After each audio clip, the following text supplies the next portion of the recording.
Okay, Smackdown. Before we get started, a few things I'm going to talk about. First one, for someone who is considering content creation, this is a very important thing that I'm doing for someone who's considering content creation. They have not done it. This is what you need to understand. When you do what I do, and I'm not saying I do very well, I'm not great, but this is something you need to understand. When you do this type of stuff, you need to make sure you have equipment and backup of some parts of your equipment. Before getting started here, my memory card that I normally use for this camera broke. Done. I won't say how it got broken. It pissed me off that it got broke, but it was broke. And luckily, I had a backup. This is something for anyone with content creation needs to understand. Investment. It's hard sometimes.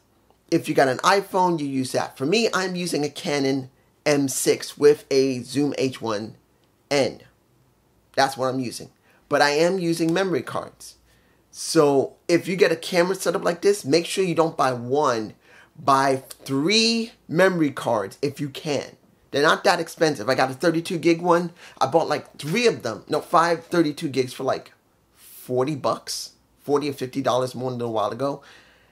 And this camera just lost its memory card. And within about a minute, counting them once, I stopped getting angry at myself because the card broke because of my being sloppy. I was able to easily replace it. So be mindful. Don't think that your equipment can't break.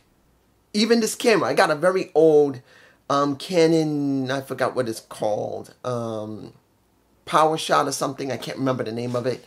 Even though this camera is far superior and that old camera is not working very well, if something happens to this, I can always fall back to that, even though I have to remind myself how to use it because it's been so long. Always remember to have parts, a backup of them. Now, before we get started, let's talk a little bit about TKO WWE. I was asked by someone to check about Logan Paul. Have not done it yet. I haven't done it.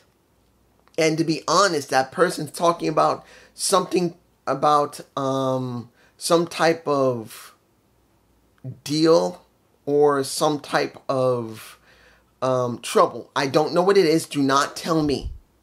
Because he asked, could I talk about it in the Gump Report? So I have not done the research yet, and I don't want to know.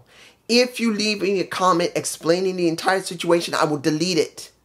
If I begin to see that it's talking about what's going on with Logan and what he's doing, I will delete your comment. I will not want to read it. I will delete it. So please don't do it.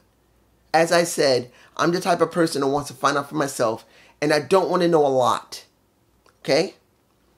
But there is another situation with Logan that you do not know about if it's not related to this. So I may include that as well, because there is something I do know that he did do before, which he's already going through a lawsuit on that, if it's not the same one. If it is not the same one, if it's something entirely different, then he has actually 2 troubles with lawsuits. I don't know what the lawsuit is. I don't know what it is. And I do believe that he did say a stupid comment on top of that. So I still don't know. So don't tell me. But that might be the next Gump Report that I'll do in the next couple of days or week. Because I want to wait a while before I comment. Like what happened with Britt Baker. I didn't want to do it immediately like everybody else. It's not what I do. I wait a couple of days or a week, maybe 2 for new information or established information to happen. Second thing, a little bit of TKO WWE information if you don't know yet. If you haven't checked, since we're nearing the first year of TKO, well, let me give it to you like this. They just did their second quarter earnings. They just got it reported for their second quarter earnings. They just have a 142% increase in earnings. Want me to say it again? 142. 142% increase in earnings within this time. And that does include UFC and TKO WWE. You got TKO UFC, TKO WWE, and Endeavor itself. His own company, Ari Emanuel's own company, I believe, as well. But combining the two, which is from the parent company of TKO Group Holdings, It is 142% increase. And it's going to get bigger because this is what they want. So just in case you don't know how much money they're actually producing, they went from 230 million to more than 400 million within a few months. That's 142% increase as it's being reported. Or it was, 800 to 900 million combined with both of them. But TKO WWE made about from 200 to almost 400. And then UFC made on top of that altogether nearly $1 billion. That's a lot of money within not even a full year. Thought you should know. And the reason I done this, I thought you would like to hear why I'm doing this, is because this show didn't have much in it at all. We only had an okay opening and an okay closing. Everything in between didn't matter much. Let's go for the ones that don't matter. Jade Cargill versus Alba Fire. Let me give it to you like this. I knew exactly what was going to happen with Alba Fire and Jade Cargill. I didn't expect it to be long, and it wasn't. I think it wasn't even more than 2 or 3 minutes. Jade destroys an Alba Fire. Then we get Davenport coming out. Blair comes out, helps whoop some ass, and then guess who comes out on top of it? My Naomi. Naomi comes out right after, which I expected. This is all we get. We're getting Jade Cargill with Bianca Belair and Naomi dealing with Alba Fire, Isla Dawn, and D. Blair Davenport. That's it. That's it. Do I care? No. And I should care. I should care about the Women's Championship, the Women's Tag Championship. And I'm not caring about the Women's Tag Championship. I don't. And that upsets me because I'm not saying these women are not trying. They are. But due to the fact of how badly they booked the division itself and not really booking it correctly, I don't care about Blair. I don't care about Alba. And I like Alba. She's not bad. Isla Dawn, I'll date her. I'll marry her. She's so cute. But then I don't care about Jade Cargill due to the fact of how green she still is. I'm sorry. She sounds much better in talking. She looks great. But her ring work still looks very sloppy. In some cases, she's a little too stiff. Which it looks like she's becoming more confident in working WWE style. But I do believe she's still way too stiff. And no one's ever been told at all in rumor that she's hurt anybody. But it just makes me a little nervous how stiff she looks. Not that women are not supposed to be stiff. And then it comes to my Naomi. I am upset. I am legitimately upset for her. I am upset that she decided to go back. I even said it multiple times before she left TNA, before it was over, when she jobbed to a Jordan Grace, please don't go. Please don't go. Please don't go. And she did. And now what is she doing?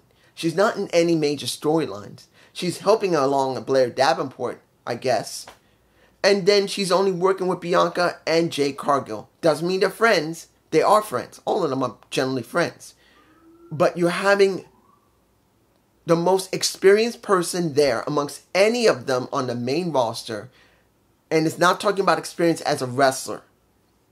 Alba Fire might be more experienced. Isla Dawn may have more experience than Naomi. Naomi's been around since 2009. So she's been around a while. And I'm not saying they haven't gone around as long as she has. But she's been on the main roster longer than any of them. She's the most experienced. She just came back. And what is she doing? Nothing. She had a few moments with Bayley, with Nia Jax. But that's really to put over their story. That's all she's doing. She's helping storylines. She's not doing anything for herself. And I still believe, as they said before, when you piss off the boss, you got to pay a price. And I truly believe this is the price she's paying. I believe she's paying a price. I think she's eating shit and liking the taste of it. That is what Triple H was told by Vince. And that is what Naomi is doing right now. She came back when Sasha did not. She made the choice to come back to be with her husband and to be with a company that she grew up in. And now I believe she's still eating shit and liking the taste of it. That is what I believe. but that's just me. Santos Escobar versus a Andrade. Let me give it to you like this. LA's my boy, and I'm so glad he won. And he was just great on the mic. I loved the entire segment. But what did we really get for this match? Because this is number one contendership for his match. And it's like, they're rushing it. Yeah, he's hot. And it makes sense to try and set him up. But you couldn't have built it up a little longer? Kind of give us more something with Santos Escobar and with Andrade? No. They didn't even give us anything with Andrade. There used to be a storyline with Andrade dealing with Delgado El Fantasma, I believe I'm pronouncing correctly. And it's just gone by the wayside. Nothing has happened. It was like dropped. So they're talking about, oh, there's something going on between those two. Really? I haven't felt it in months. And the most I got is Santos Escobar dealing with LA Knight and wanting him to be Santos Escobar. See, really? You're playing off LA. You're playing off my boy. That's all you got for Santos Escobar to play off LA Knight's own catchphrase? That's upsetting, actually. And guys, what have we really been getting from Santos? You see I'm getting angry. What have we really... Calm. This is frustrating.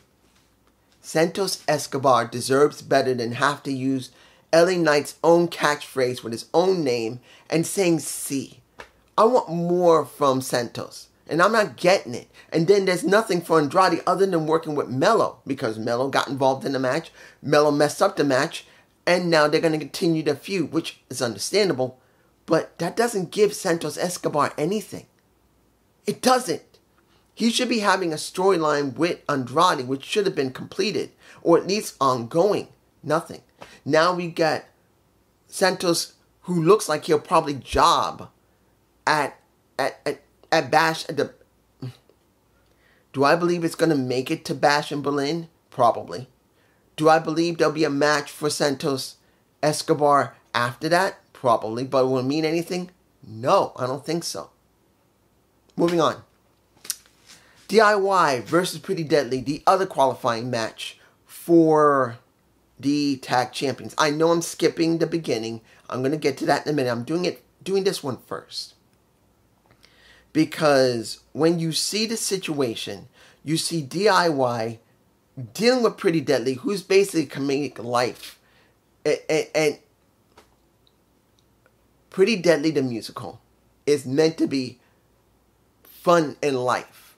That's what they are. They're just comedic relief. They're supposed to make you laugh. They're supposed to be fun. And they should be something more serious. They can still be as flamboyant as they want to be. Flipping their hair like this. Me and my old raggedy hair. Flipping their hair like that. But it feels like they stalled. They're done. They're finished. They're just being used as enhanced talent now. And I'm not saying they were great before when Vince was still there. I'm not saying that. Them not. I am not. But right now, they're basically enhanced talent. And that just shows the weakness of the tag division. DIY wins. I'm not surprised. But then when you look at this match, the first qualifying match, to go for the tag champions, just like DIY and Pretty Deadly, you get the Street Profits versus A-Town Down Under. I'll give you this. I don't want to see the Street Profits anymore. Not because I hate them. Not because they're bad. Not that B-Fab is terrible. We've seen them so much, so often. I'm bored with them. Not because I hate them, because they can't do their stick right, because they can do it. The interview they had with Brian was fine. It's a problem. We've seen them so much. We saw them with Bobby Lashley. Then we saw them dealing with... calm down. We saw them with Bobby Lashley. Then we saw them going against Final Testament. Then we see them here. We see them go up against the Bloodline. We've seen them over and over and over. I don't want to see them. I want to see them go away for a while. Hell, send them to NXT for a while. And then bring someone else, either from NXT or from the back. They got so many people still in the back. I want to see Baron Corbin, and I know you're going to say, what? Yes, I want to see Baron Corbin. I want to see Apollo Crews. I'd rather see them develop more than see the Street Profits again and again and again. I've seen the same people so many times, I am bored. Not because I hate them, it's because that's all they've shown us. Show me Apollo Crews. Show me Baron Corbin. Show me something. Show me Alpha Academy more. Show me that. Well, Alpha Academy, that's on Raw, but you know what I mean. Just give me more tag team. Give me something.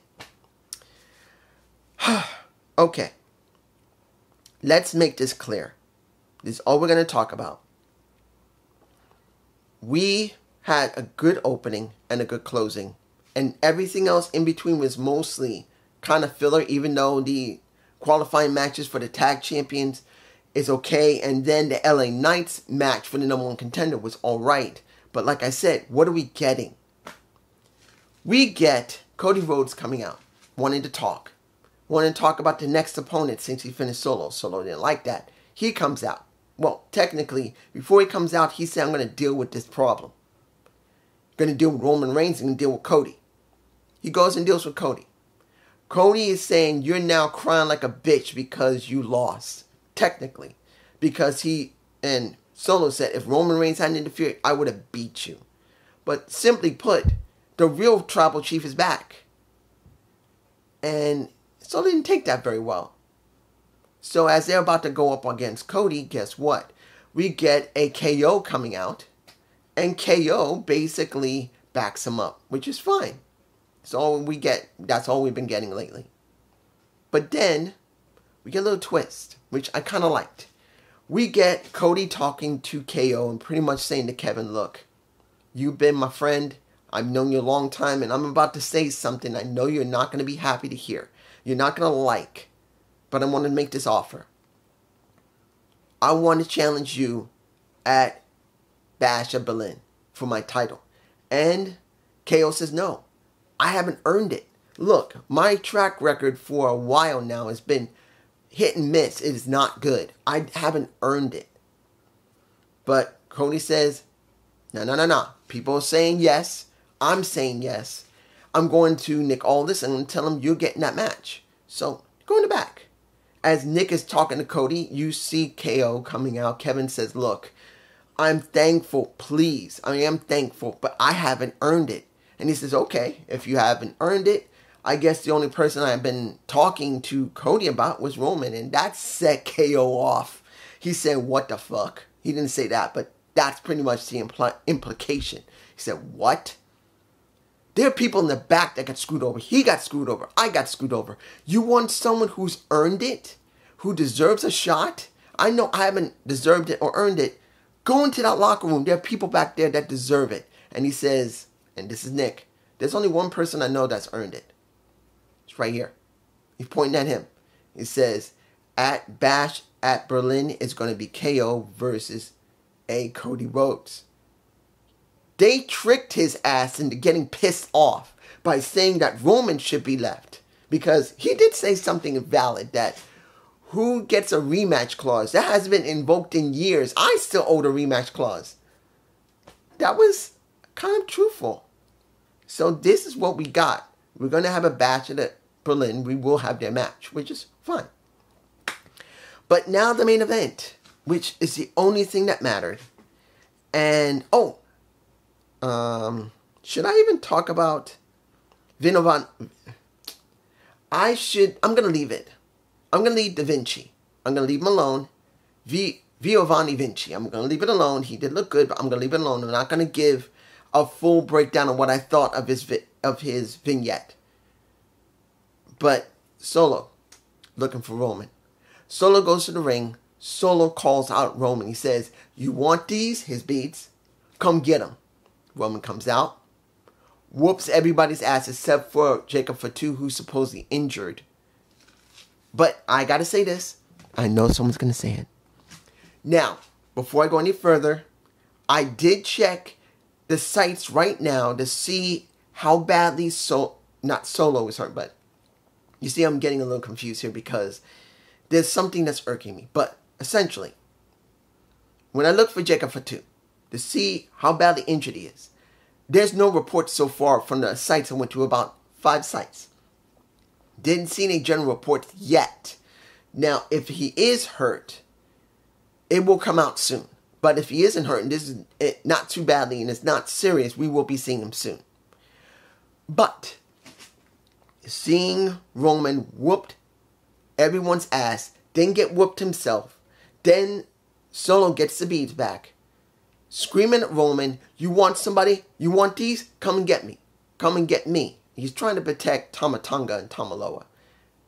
Roman basically speared Tama Tonga and whooped the ass of Tama Loa with a chair like it was basically a belt.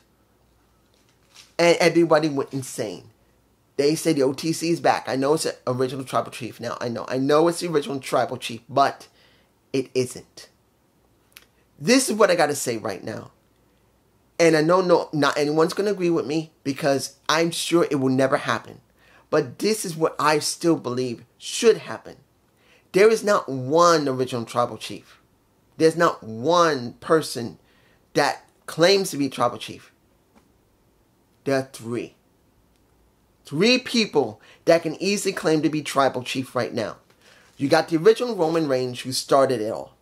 You got Solo Sikoa, who took over and tried to, he hijacked it.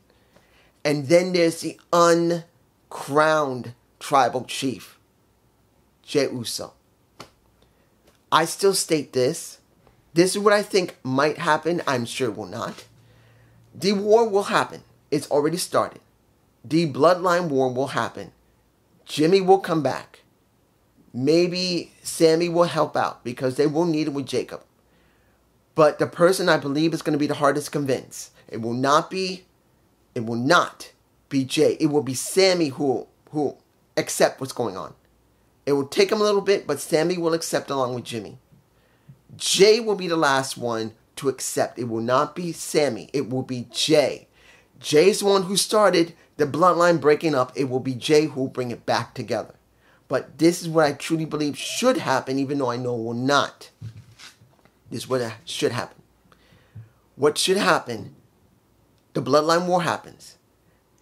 It goes down over several months, not just one month, but several months, constantly fighting one another. Jay comes over periodically from Raw to help out. But when they finally break it down, and I do believe they'll start it and really have a real match at Survivor Series, when it happens, and if Roman gets back those beads and is reclaimed the tribal chief, he will not stay chief long, because he'll realize that he's fighting his family. Tama Tonga, Tama Loa, Solo, and Jacob Fatu are all blood family. Every last one of them, legitimately, they're all. Even though Tama Tonga is the adopted son of Aku. He is his nephew. I believe nephew or cousin. I can't remember which one. You're going to probably correct me, but he is still actual blood relatives. The person that needs to bring them all together cannot be Roman. It can't be Jacob. It can't be Solo. It's got to be Jay. He's the only one who understands what family really means. And I truly believe if they went down that route, it will work the best. Because if they just keep it with Roman, eventually he'll just have to close it down. But if you let Jay take over from Roman, you can do something new with it. But this is just me. Peace.